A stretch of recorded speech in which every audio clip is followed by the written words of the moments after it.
मंडळी,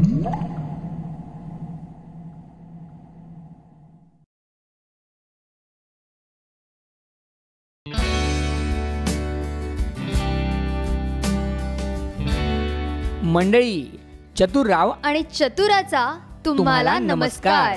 मित्रांनो, आपण आपल्या शेतीच्या भोवती बांधबंदिस्ती तर करतोच, पण जर आपण ही बांधबंदिस्ती शास्त्रोक्त पद्धतीनं केली तर पावसात आपल्या शेतातून वाहत जाणारं पाणी आणि सुपीक गाळ शेतातल्या शेतात अडवला जातो आणि पिकांना त्याचा भरघोस फायदा होतो.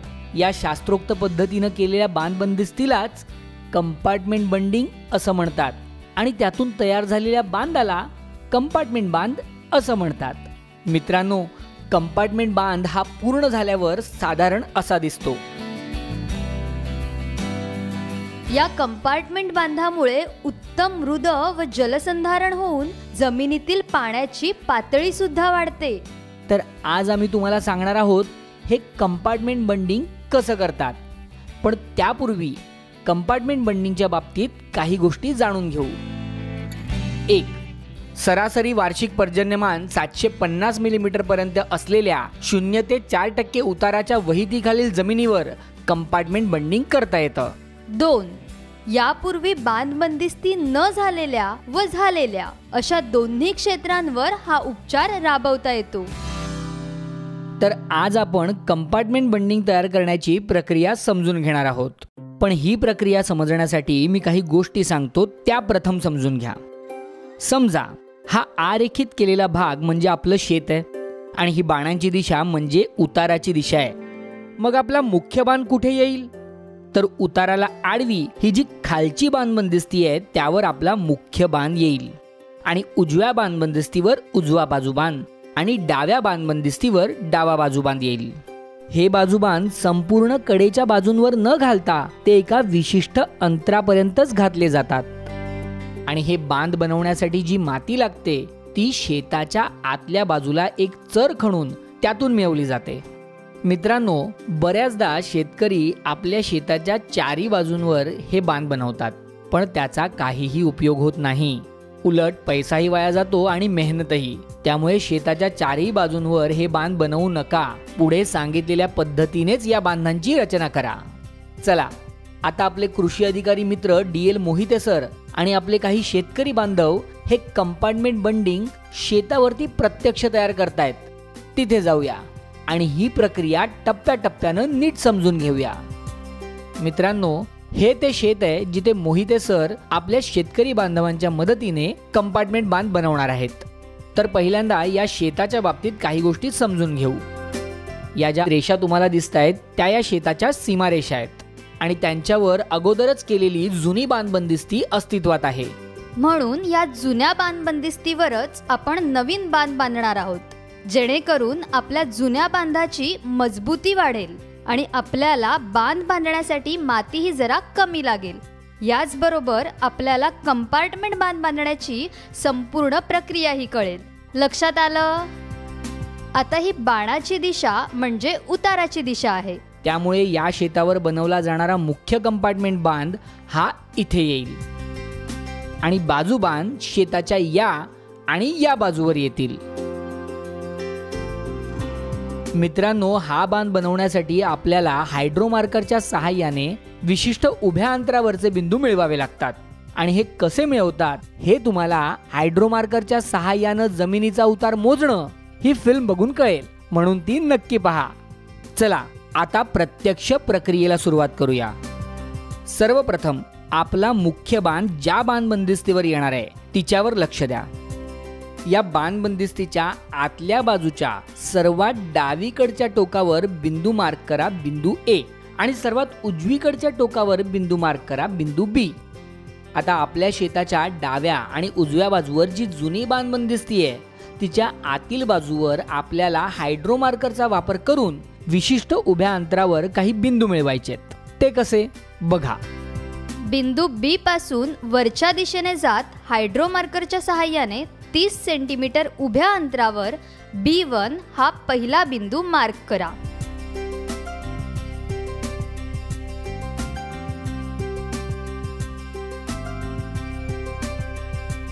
आणि मग बिंदू B1 पासून वरच्या दिशेने जात परत एकदा 30 सेंटीमीटर उभ्या अंतरावर बिंदू B2 मार्क करा. आपला उजवीकडचा बाजूबांध हा बिंदू B2 पर्यंतच असेल. आता बिंदू A पासून वरच्या दिशेने जात हायड्रो मार्करच्या सहाय्याने 30 सेंटीमीटर उभ्या अंतरावर A1 हा पहिला बिंदू मार्क करा आणि मग बिंदू A1 पासून वरच्या दिशेने जात परत एकदा 30 सेंटीमीटर उभ्या अंतरावर बिंदू A2 मार्क करा. आपला डावीकडचा जो बाजूबांध असणार आहे तो बिंदू A2 पर्यंतच असेल. आता एक मेजरिंग टेप बिंदू B2 पासून सरळ उजव्या बाणबंदिस्तीला काटकोनात आडवी अशी दाखवल्याप्रमाणे पकडा. आता फक्कीने तिच्या 45 सेंटीमीटरवर पहिली आणि 145 सेंटीमीटरवर दुसरी खूण करा.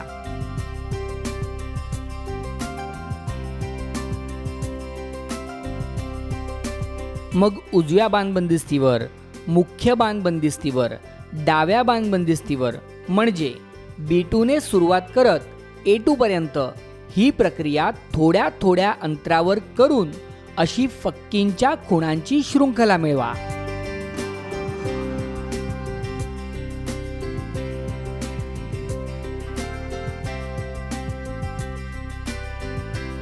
आता या खुणा अशा दाखवल्याप्रमाणे सरळ रेषेत जोडत जा. त्यामुळे आकृतीत दाखवल्याप्रमाणे आकार तयार होतील. आता हा जो आरेखित भाग आहे या भागावर आपल्याला एक चर खोदायचा आहे आणि या चरातून निघालेल्या मातीने बाण बनवायचा आहे. हा चर नक्की किती खोल खणायचा हे आम्ही तुम्हाला पुढे सांगणार आहोत, कारण या चराचं आकारमान हे स्थानिक परिस्थितीवर अवलंबून असतं. हे खणण्याचं काम तुम्ही मजुरांच्या अथवा JCBच्या सहाय्याने करू शकता. आता जेवढी बाणबंदिस्ती आपल्या चराला समांतर पसरली आहे तेवढ्या बाणबंदिस्तीवर चर खणून निघालेली माती टाका आणि मुख्य बाण, उजवा बाजूबाण आणि डावा बाजूबाण बनवून घ्या. मित्रांनो, नुसती माती टाकली म्हणजे हा बाण तयार होत नाही, तर त्याची एक विशिष्ट लांबी, रुंदी आणि उंची असते. आणि ती कशी ठरते? तर ती ठरते शेत जमिनीच्या प्रकारानुसार. आता शेत जमिनीचे कोणकोणते प्रकार असतात ते पाहूया. 0.30 मीटर खोलीपर्यंत माती असणारी हलकी जमीन, 0.30 मीटर ते 0.75 मीटर खोलीपर्यंत माती असणारी मध्यम जमीन आणि 0.75 मीटरपेक्षा जास्त खोलीपर्यंत माती असणारी भारी जमीन. आता पाहूया या जमिनीच्या प्रकारानुसार कंपार्टमेंट बांधांची मोजमाप काय असतात. हलकी जमीन असल्यास बांधाची उंची 0.75 मीटर, पाया 1.80 मीटर आणि माथा 0.30 मीटर ठेवावा. मध्यम जमीन असल्यास बांधाची उंची 0.85 मीटर, पाया 2 मीटर आणि माथा 0.30 मीटर ठेवावा. आणि भारी जमीन असल्यास उंची 0.90 मीटर, पाया 2.25 मीटर आणि माथा 0.45 मीटर ठेवावा. आपल्या उदाहरणात जमीन मध्यम प्रकाराची असल्या कारणाने आपण बांधाची उंची 0.85 मीटर, पाया 2 मीटर आणि माथा 0.30 मीटर ठेवला. मित्रांनो, आता आपण पाहूया आपल्या चराची खोली कशी ठरवायची. तर मित्रांनो, तुमच्या लक्षात आलं असेलच, मातीच्या प्रकारानुसार बांधाचं आकारमान बदलतं आणि म्हणूनच बांध बांधण्यासाठी लागणाऱ्या मातीचं प्रमाणही बदलतं. तर चर किती खोल खणायचा हे ठरवण्यासाठी आपल्या शेतातील मातीच्या प्रकारानुसार आपल्याला ज्या आकारमानाचा बांध बनवायचा आहे ते आकारमान आणि शेतातील जुन्या अस्तित्वात असलेल्या बांधाचं आकारमान या 2 गोष्टी लक्षात घ्याव्या आणि त्यानुसार चर तेवढाच खोल खणावा जेणेकरून आपल्याला बांधासाठी हवी असलेली आवश्यक माती याच चरातून मिळेल. लक्षात आलं ना? तर आपल्या उदाहरणातही आपण याच गोष्टीचा विचार केला आणि त्यानुसार चराची खोली 1 मीटर आणि रुंदी सुद्धा 1 मीटर ठरवली. मग चर खणून त्यातून निघालेल्या मातीने आपल्याला हव्या असलेल्या आकारमानाचा बांध बनवला. मित्रांनो, लक्षात ठेवा, मुख्य बांधाची उंची ही संपूर्ण बांधावर समान असते. तर दोन्ही बाजू बांधांची उंची मात्र जसजसे आपण वरच्या म्हणजेच बिंदू A2 आणि बिंदू B2च्या दिशेने जाऊ तशी कमी होत जाते. त्यामुळे हे बाजूबांध बनवताना अशा पद्धतीनं बनवा की त्यांची उंची बिंदू A2 आणि B2 वर जाऊन 0 होईल. मित्रांनो, आता तुम्ही म्हणाल की आपण तर ही बांधांची भिंतच बनवून टाकली, सर्व पाणी जमा होऊन तुंबून वॉटर लॉगिंग नाही का होणार, जमीन चिबड नाही का होणार? नाही होणार, कारण अजून आपला कंपार्टमेंट बांध पूर्ण झालाच नाहीये. मित्रांनो, हे वॉटर लॉगिंग टाळण्यासाठीच आपण या बांधांना सांडवे म्हणजेच अतिरिक्त पाणी बाहेर जाण्यासाठीचे मार्ग बनवतो. हे सांडवे या बांधांवर कुठे आणि कसे बांधतात हे आता समजून घेऊया. 1 हेक्टर क्षेत्रावर बनवलेल्या कंपार्टमेंट बांधाला 3 सांडवे असतात आणि शक्यतो तरी ते मुख्य बांधावर असतात. जर ते मुख्य बांधावर असले तर पहिला सांडवा हा मुख्य बांधाच्या डाव्या टोकाकडून 5 मीटर अंतरावर, दुसरा सांडवा मुख्य बांधाच्या मध्यभागी आणि तिसरा सांडवा हा मुख्य बांधाच्या उजव्या टोकाकडून 5 मीटर अंतरावर बनवला जातो. परंतु जर स्थानिक परिस्थिती यासाठी अनुकूल नसेल तर पहिला सांडवा हा मुख्य बांधाच्या मध्यभागी, दुसरा सांडवा डाव्या बाजू बांधावरच्या बिंदू A1 वर व तिसरा सांडवा उजव्या बाजू बांधावरच्या बिंदू B1 वर बांधावा. आता आपण हे सांडवे कसे बनवतात ते पाहूया. सांडवे 2 प्रकारे बनवले जातात. 1 खणून बनवलेला साधा सांडवा, 2 पाईप टाकून बनवलेला सांडवा. पहिला आपण खणून बनवलेला साधा सांडवा कसा बनवतात ते पाहूया. मित्रांनो, हे सांडव्याचं मार्किंग नेहमी आपल्या शेताच्या आतल्या बाजूने करावं. त्यामुळे चला आपण आपल्या शेताला त्याच्या आतल्या बाजूने पाहूया. आपल्या उदाहरणात आपण मुख्य बांधाच्या मध्यभागी सांडवा खणणार आहोत. तेव्हा या मुख्य बांधाची शेताच्या आतल्या बाजूला जी सीमारेषा आहे तिच्या मध्यभागी ही मेजरिंग टेप अशी दाखवल्याप्रमाणे उभी पकडा. त्यानंतर तिच्या 1 फूट मार्किंगवर ती अशी दाखवल्याप्रमाणे आडवी करा आणि सरळ बांधापर्यंत न्या. ही टेप जिथे बांधाला स्पर्श करते त्या ठिकाणी फक्कीने सांडव्याची खालची बाजू दाखवल्याप्रमाणे 1 फूट लांबीची मार्क करा. मग सांडव्याची वरची बाजू ही साधारण 2 फुटाची राहील अशा पद्धतीने हा सांडवा आकृतीत दाखवल्याप्रमाणे आखून घ्या आणि तो खोऱ्याच्या सहाय्याने खणून घ्या. हा सांडवा खणताना जी काही थोडीफार माती निघेल ती बांधाच्या माथ्यावर आणि आतल्या बाजूच्या उतारावर पसरवून टाका. आणि हा साधा सांडवा खणून झाला की त्यावर दगडांचं हे असं दाखवल्याप्रमाणे पिचिंग करून घ्या. हे दगडाचं पिचिंग झालं की आपला हा खणून बनवलेला साधा सांडवा तयार होतो. आणि मग उर्वरित सांडवे सुद्धा अशाच पद्धतीने बनवून घ्या.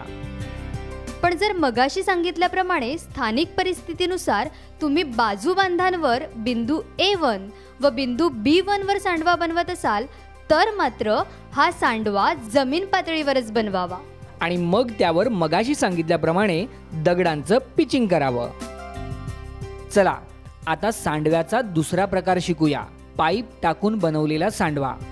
सर्वप्रथम जिथे सांडवा बनवायचा आहे त्या जागेवर अशी मेजरिंग टेप दाखवल्याप्रमाणे सरळ उभी पकडा.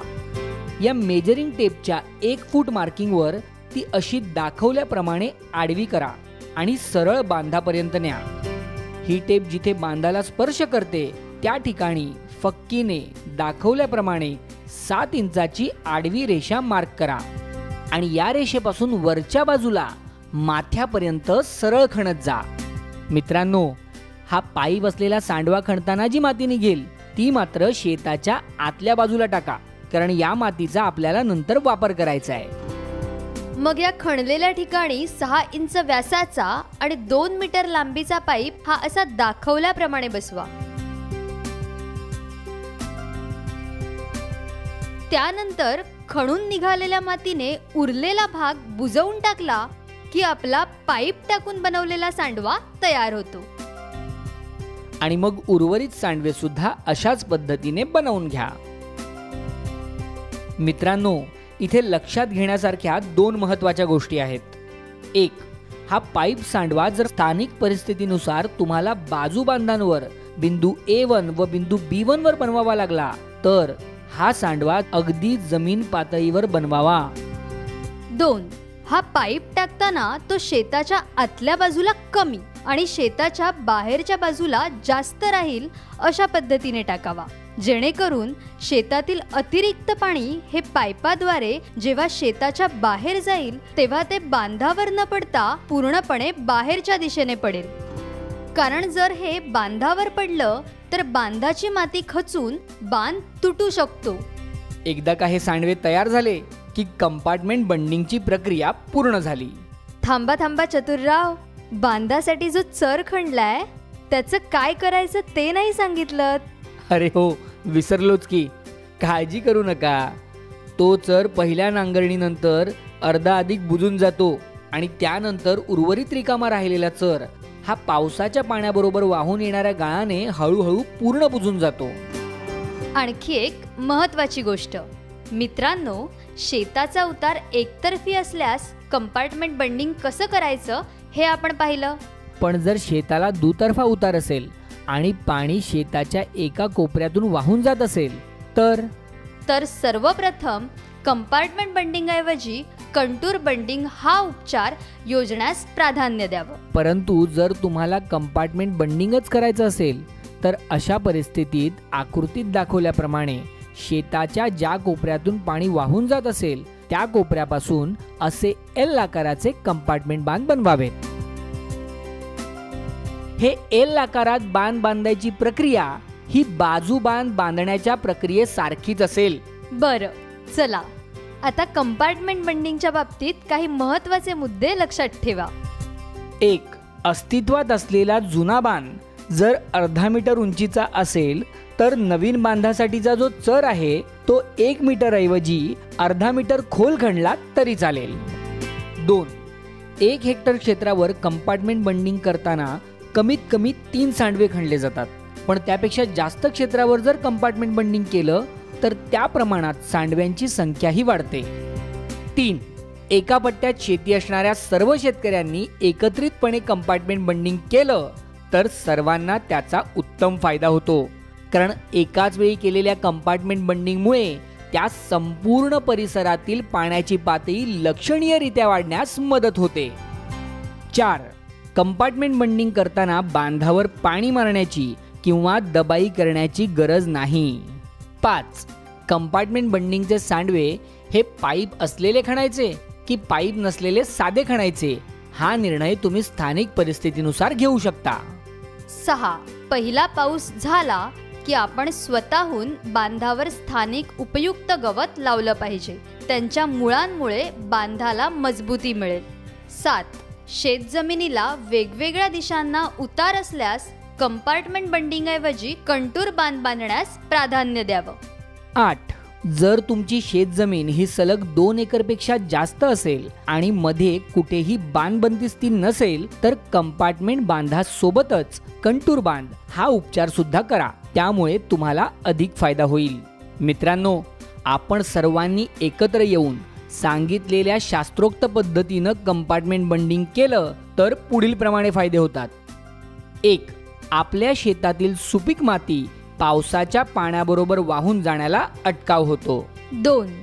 गावातील सर्व शेतजमिनींवर मोठ्या प्रमाणावर पाणीसाठा होऊन जमिनीतील पाण्याची पातळी झपाट्यानं वाढते. 3. जास्त पाऊस झाल्यास अतिरिक्त पाणी सांडव्यामार्फत बाहेर काढून दिल्यामुळे वॉटर लॉगिंग होऊन जमीन चिबड होत नाही. तर शेतकरी बांधवांनो, आपल्या मनामनांमध्ये जर कोणत्याही पद्धतीच्या भिंती उभ्या असतील तर त्या आजच आत्ता या क्षणी तोडून टाका आणि या कंपार्टमेंट बंडिंग नावाच्या भिंती मात्र आपल्या शेतांमध्ये दिमाखात उभ्या करा.